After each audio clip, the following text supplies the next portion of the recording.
theologians talk about the doctrine of the first mention, and by that they mean that the first time we see a particular characteristic of God in the Bible, that is a particular characteristic that God wants us to be very aware of, because that is who he is and what he does.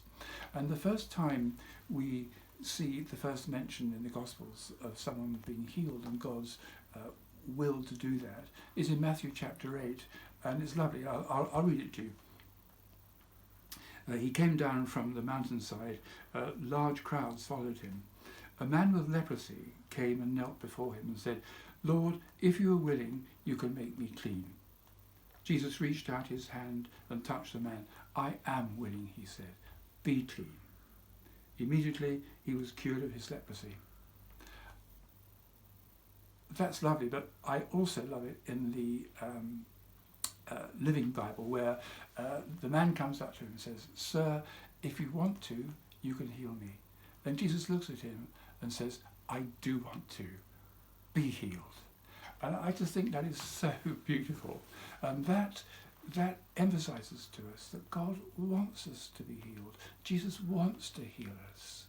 He doesn't want our lives to be restricted in any way. He said that I've come that they might have life and have it in all its fullness. And that includes being healthy as well. Of course, our bodies fail at different times as the older we get, but we can still be healthy, we can still be up and running well. He still wants to heal us.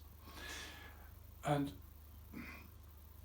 that particularly is emphasized to me when in the many times I read in the Gospels the accounts of Jesus standing on a hillside, and he's been preaching, and he says, "Okay, now we're going to have a time of healing. I'm going to heal you."